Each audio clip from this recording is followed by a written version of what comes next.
অভয়ার মা কি বিজেপির প্রার্থী? আসুন শুনি তিনি কি বলেছেন। বলেছি যে বিজেপির প্রার্থী হয়ে আমি দাঁড়াতে চাই। কেন এই বিষয়টা কেন হলো একদম শেষ মুহূর্তে? শেষ মুহূর্তে নয়, প্রথম থেকেই আমাদের বলা হচ্ছিল, কিন্তু আমি রাজি ছিলাম না। কিন্তু আমি দেখলাম যে নারীদের নিরাপত্তা এবং নারী সুরক্ষা আর যে রন্ধে রন্ধে পশ্চিমবঙ্গের দুর্নীতি, কোনো মানুষই ভালো নেই। তাই আমি এই তৃণমূলের পুরো মূলটাকেই উপড়ে ফেলার জন্য আমি বিজেপিতে যোগ দিয়েছি। কলতান পরশুদিন আমাদের বাড়িতে এসেছিল, তখন আমি ওকে বলেছিলাম, তুমি ভোটে দাঁড়িয়েছো, ঠিক আছে, তুমি কি জিততে পারবে? সেই তো তৃণমূলই ক্ষমতায় থাকবে না, এবার জিততে পারবো। কিভাবে জিততে পারবে? না, অভয়ার বিচার চাই। আমি বললাম, আমার মেয়েকে তোমাদের রাজনীতির মঞ্চে ইউজ করতে তো আমি দেবো না। আমার মেয়ের মৃত্যুটাকে নিয়ে তোমরা অনেক আন্দোলনের নামে টাকা পয়সা তুলেছো, যা করেছো, আমি কিচ্ছু বলিনি। কিন্তু এখন রাজনীতির ভিত তৈরি করবে আমার মেয়েকে দিয়ে, সেটা তো আমি মানব না। যার সঙ্গে আমাদের মেইন লড়াই, তৃণমূলের যে প্রার্থী, তার সঙ্গে লড়াইয়ের কোনো কি বলবো, সেটা কোনো লড়াই হবে না। কিন্তু এই যে কলতান মাঝখান দিয়ে ঢুকে যে কিছু ভোট কাটে তৃণমূলকে জেতানোর চেষ্টা করছে, এটাই আমাদের একটা দুর্ভাগ্যের বিষয়। সিপিএম 34 বছরে যেটা করে গেছে, সেইটা মনে রেখে কেউ আর সিপিএমকে ওইভাবে ক্ষমতায় হয়তো আনতে পারবে না। সেই জন্য দল হিসাবে আমার বিজেপিকেই মনে হয়েছে, তাই আমি বিজেপিতে জয়েন করেছি। সিদ্ধান্ত তাহলে বোঝাই যাচ্ছে তিনি বিজেপির প্রার্থী হতে চাইছেন। অভয়ের উপর ঘটা এই সভ্যতার জঘন্যতম নৃশংস নক্কারজনক ঘটনা সারা পৃথিবীর বিবেকবান মানুষকে নাড়া দিয়েছিল। শুধু ভারতবর্ষ বলবো কেন, বিদেশেও এর বিরুদ্ধে প্রতিবাদ আন্দোলন সংগঠিত হয়েছিল। মোটের উপর পশ্চিমবঙ্গের আপামর জনগণ এর বিরুদ্ধে সোচ্চার হয়েছিল এবং বিশেষ করে মহিলারা সারা রাত্রি জেগে প্রতিবাদ করেছিল। যদি আমার আপনার ঘরের মেয়েদের ক্ষেত্রে এই ঘটনা ঘটতো, তাহলে কি হতে পারত? পশ্চিমবঙ্গে মহিলা নিরাপত্তা একদম তলানিতে, যদিও পশ্চিমবঙ্গের প্রশাসনিক প্রধান একজন মহিলা। বিষয়টি ব্রিগেড ময়দানে মাননীয় প্রধানমন্ত্রীজির বক্তব্যে উঠে এসেছে। বাঙালিদের এ লজ্জা ঢাকার কোনো জায়গা আছে কি? আমরা নাকি শিক্ষা দীক্ষা ও সভ্যতায় এগিয়ে যাচ্ছি। কোন সভ্যতায়? পাশবিক সভ্যতায় কি? আপনি একটু পশ্চিমবাংলার বাইরে যান, তারা বাঙালিদের কী চোখে দেখে নিজেই বুঝতে পারবেন, আমাকে বলতে হবে না। এমনি কি আর ভারতবর্ষের বিভিন্ন প্রান্তের লোকেরা বাঙালিদের দেখতে পারে না এবং ঘৃণা করে? মমতা অভিষেকরা বলেন বাইরের রাজ্যের লোকেরা বাঙালিদের উপর অত্যাচার করে। কেন করে? এই সকল ঘটনার জন্য করে। দুর্গাপুরে এক উড়িয়া ছাত্রীকে হোস্টেল থেকে ডেকে নিয়ে গিয়ে ধর্ষণ করলো। মমতা ব্যানার্জি বললেন রাত্রি 8টার পর মেয়েরা কেন রাস্তায় বেরোবে? মমতা ব্যানার্জি পশ্চিমবঙ্গের অবস্থায় সাপেক্ষে সঠিক কথাই বলেছেন, কারণ মমতার পুলিশ রাত্রে মেয়েদের নিরাপত্তা দিতে পারে না। এখানে মমতার প্রিয় দুধেল গাইরা অবাধে বিচরণ করছে, যে কোনো সময় যে কোনো ঘটনা ঘটাতে পারে। উড়িষ্যা পশ্চিমবঙ্গ পাশাপাশি রাজ্য। উড়িষ্যার লোকেরা কেন পশ্চিমবঙ্গের লোকেদের দেখতে পারবে বলুন তো? তারা দেখছে তাদের ঘরে মেয়েরা পশ্চিমবঙ্গে নিরাপদ নয়। পানিহাটির সিপিএম প্রার্থী কলতান দাশগুপ্ত আশীর্বাদ নিতে অভয়াদের বাড়িতে গিয়েছিলেন। তাদের ভিতর কি কথা হয়েছে তা অবশ্য জানা যায়নি। তারপরে অভয়ের মা মত পরিবর্তন করে বিজেপির প্রার্থী হতে আগ্রহ প্রকাশ করেন। তিনি নিজে থেকে ব্যারাকপুরের এক বিজেপি নেতাকে ফোন করেন। ওই বিজেপি নেতা আবার শুভেন্দু অধিকারীকে ফোন করে জানান। তারপরে হয়তো সব ব্যবস্থা হয়ে যাচ্ছে। বিজেপির তৃতীয় তালিকায় হয়তো তার নাম থাকবে। মাননীয় শুভেন্দু অধিকারী অভয়ার মাকে প্রথমেই বিজেপির প্রার্থী হতে অনুরোধ করেছিলেন।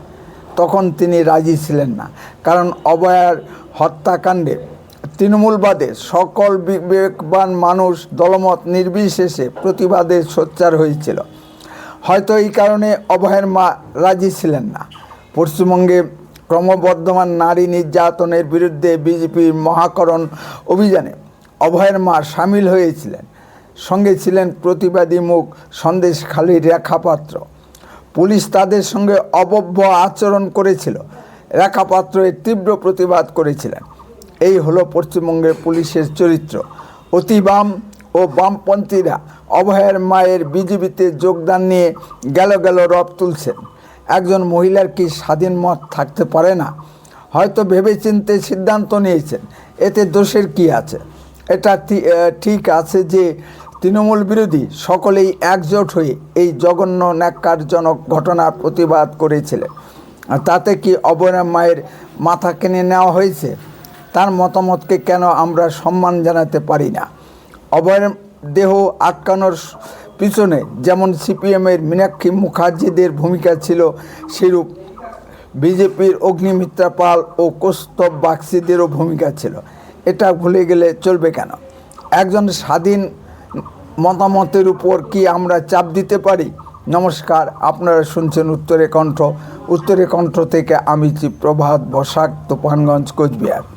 সুধী দর্শক মণ্ডলী, আপনারা আমার প্রতিবেদনটি যে যেখান থেকেই শুনছেন তাদের সকলের প্রতি প্রীতি ও শুভেচ্ছা রইল। আশা করি ভালো আছেন। দয়া করে চ্যানেলটিকে লাইক, শেয়ার, কমেন্ট ও সাবস্ক্রাইব করে সঙ্গে থাকুন। রাজনৈতিক ক্ষমতা ছাড়া আমাদের দেশে সঠিক বিচার পাওয়া খুবই কঠিন। গান্ধী হত্যার দোষারোপ একতরফাভাবে সঙ্গের উপর মানে আরএসএসের উপর চাপিয়ে দিয়েছিল তৎকালীন নেহরু সরকার। নেহরু সরকার তখন সংঘকে নিষিদ্ধ ঘোষণা করেছিল। তৎকালীন সরসংঘ চালক মাননীয় গুরুজি রাজনীতির প্রয়োজনীয়তার কথা বুঝতে পেরেছিলেন। সংঘ আদতে কোনো রাজনৈতিক সংগঠন ছিল না। সংঘ আদতে হিন্দুদের সামাজিক ও সাংস্কৃতিক সংগঠন। ফলে সংঘের একটি শাখা রাজনীতিতে প্রবেশ করে, যেটা বর্তমানে ভারতীয় জনতা পার্টিতে রূপান্তরিত হয়েছে এবং আজ ভারতবর্ষ শাসন করছে। গান্ধী হত্যা নাথুরাম গডসের ব্যক্তিগত একক সিদ্ধান্ত। তিনি গান্ধীজিকে হত্যা করে চোরের মতো পালিয়ে যান। তিনি তার যুক্তি আদালতে দাঁড়িয়ে বলেছেন, যেটা আজ আমি নাথুরাম গডসে বলছি বইয়ে লিপিবদ্ধ করা আছে। এই বই দীর্ঘদিন ভারতবর্ষে নিষিদ্ধ ছিল, এখন খোলা বাজারে পাওয়া যায়। সুতরাং অভয়ের মা যদি সঠিক বিচার চান, যেটা আপামর শিক্ষিত বাঙালি সবাই চায়, তাহলে অভয়ের মাকে অবশ্যই রাজনীতিতে আসতে হবে এবং নির্বাচিত হয়ে বিধানসভার ভিতরে গিয়ে সকলের কাছে এর বিচার চাইতে হবে। শুধু কলকাতায় এর বিচার চাইলেই হবে না, দিল্লিতেও এর প্রতিধ্বনি সৃষ্টি করতে হবে। তবেই যদি মাননীয় বিচারপতিদের ঘুম ভাঙে। সুপ্রিম কোর্টের প্রাক্তন প্রধান বিচারপতি DY চন্দ্রচূড় স্বতঃপ্রণোদিতভাবে সুপ্রিম কোর্টে এই মামলাটি টেনে নিয়ে গিয়ে গুবলেট করতে চেষ্টা করেছিলেন। এরও বিচার চাইতে হবে। তথ্য প্রমাণ লোপাটের ঘটনায় পশ্চিমবঙ্গের মুখ্যমন্ত্রী সহ পুলিশের উচ্চপদস্থ কর্তা এবং স্থানীয় পানিহাটি বিধায়ক নির্মল ঘোষ বা নান্টু সকলেই জড়িত ছিলেন।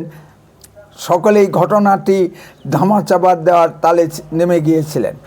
সিবিআইয়ের তদন্তকারী অফিসার শ্রীমতী সীমা পাহুজাও এই চক্রের সঙ্গে জড়িয়ে আছেন।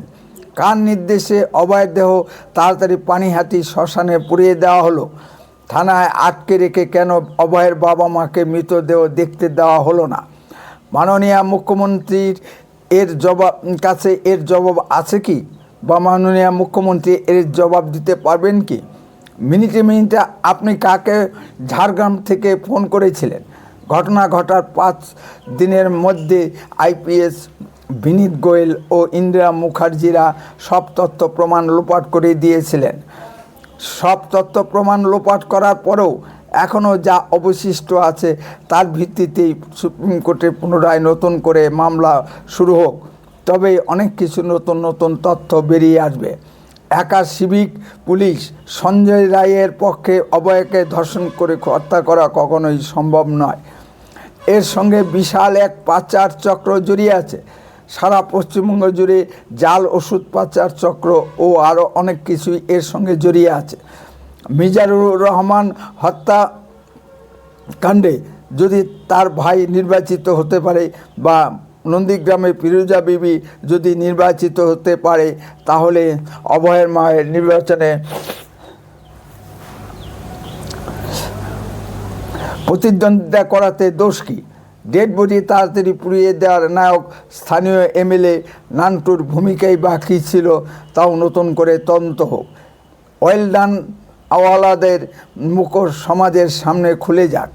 রাজনীতিতে এই দাবি প্রতিষ্ঠিত করতে হবে, তবেই যদি অভয়ের সঠিক বিচার হয়। আমরা পশ্চিমবঙ্গের আপামর জনগণ অভয়া হত্যা রহস্যের সঠিক তদন্ত ও সঠিক বিচার দাবি করছি। সিবিআইয়ের যেসব অফিসাররা এই তদন্তে যুক্ত ছিলেন তাদেরও ফোকাসের আওতায় আনা হোক। যদি আপনাদের কিছু বলার থাকে কমেন্টে বলুন। আর লক্ষ্য রাখুন উত্তরে কণ্ঠের পর্দায়।